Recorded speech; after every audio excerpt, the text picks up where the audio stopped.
एक कम्हार जो बर्तन बनाता है वो बर्तन बनाकर शहर बेचने जाता है।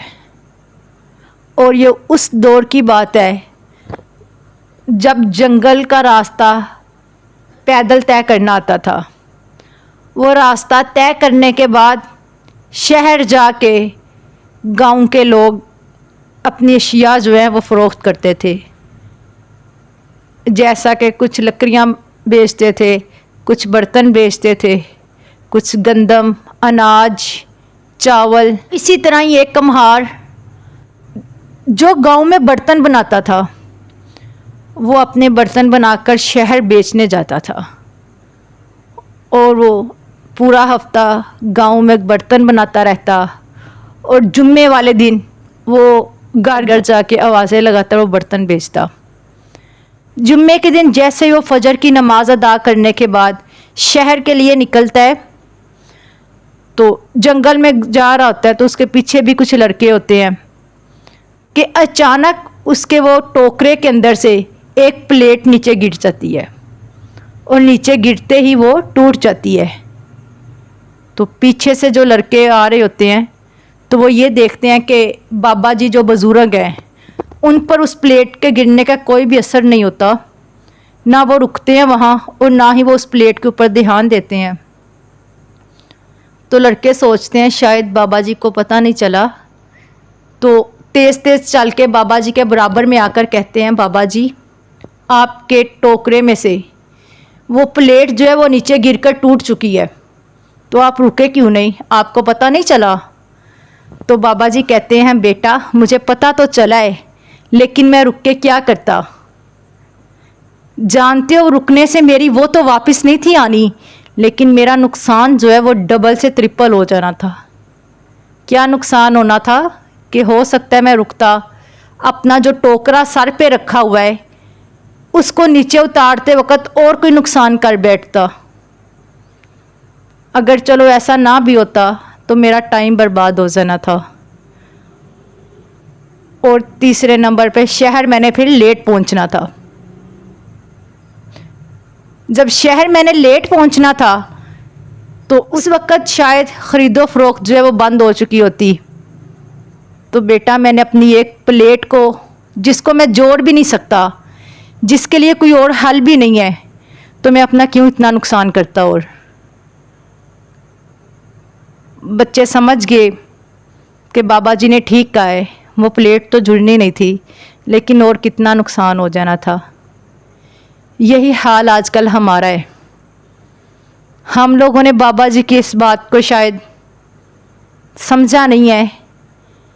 एक छोटी सी ज़िंदगी में तकलीफ़ आती है, उसको लेकर हम लोग इतना ज़्यादा पीछे चले जाते हैं कि अपना नुकसान क्या से क्या कर बैठते हैं।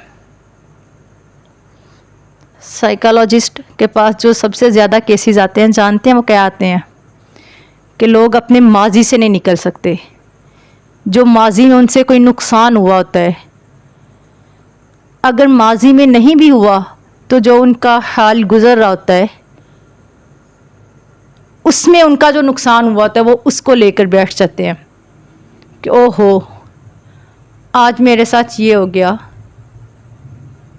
अब मैं कैसे आगे बढ़ूँगा। लेकिन वो बाबा जी ने कितनी प्यारी बात बताई कि अगर मैं रुकता तो मेरे बाकी नुकसान कौन पूरे करता। ये तो पूरा हो नहीं था सकना, लेकिन बाकी भी नुकसान ही नुकसान था आगे।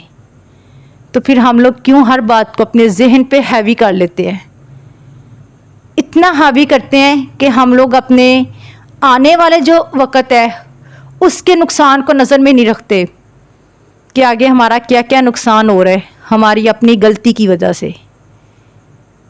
क्योंकि जो अल्लाह की तरफ से था वो तो हो गया। अब क्या केसेस सामने आते हैं इस तरह के। ये क्यों मुझे ये वीडियो बनानी पड़ी, इसके बनाने का मकसद क्या है?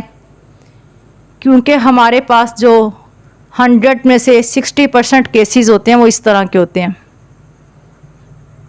डिप्रेशन में चले गए, क्यों गए? फ़लाँ वक़्त फ़लाँ बंदे ने फ़लाँ बात कही और मैं आज तक वो बात नहीं भूल सकी या सका। ये चीज़ हमें कहाँ ले गई? डिप्रेशन में ले गई। हर आने वाला वक्त हमारे जहन में वो बात है। जब वो बात हमारे जहन में है तो हमारा जहन जो है वो सुकून में नहीं है, हमारे ऊपर टेंशन है। क्या जी, कभी किसी ने कोई बात कह दी, कभी किसी ने। ऐसा नहीं हम करते, बाकी चीज़ें तो बहुत दूर है ना, हम बातों पे बात करते हैं क्योंकि केसेस इस तरह के सामने आ रहे हैं।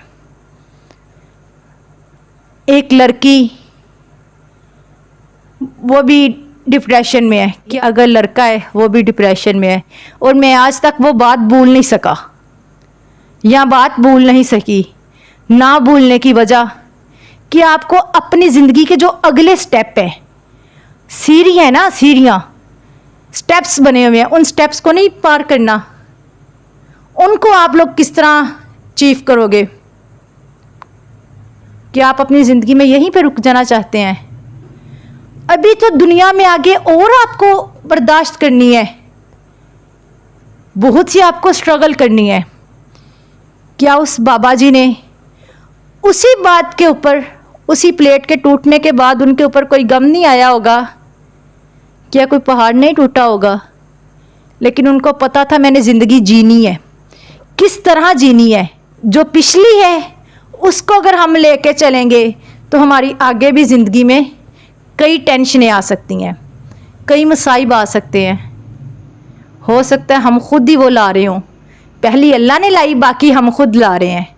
हम खुद अपना टाइम वेस्ट कर रहे हैं। क्यों कर रहे हैं हम लोग?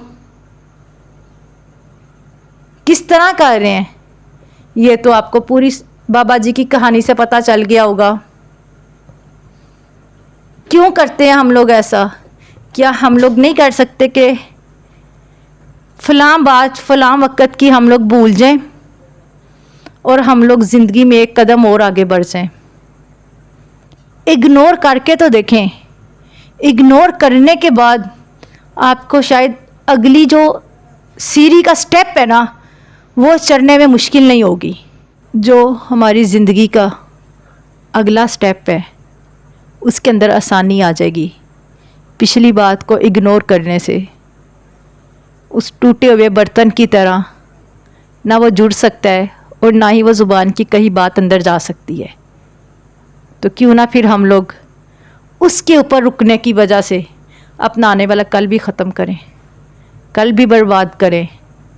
तो इग्नोर करें, ज़िंदगी जिएं और ना ही ख़ुद को डिप्रेशन में लेकर जाएं।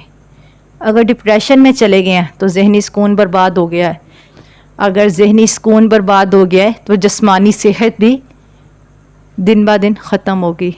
जानते हैं जिस्मानी सेहत से मेरा ख्याल मौत कम होती है, लेकिन डिप्रेशन जो है उससे मौत बढ़ जाती हैं, क्योंकि वो इंसान को अंदर ही अंदर ख़त्म करता है।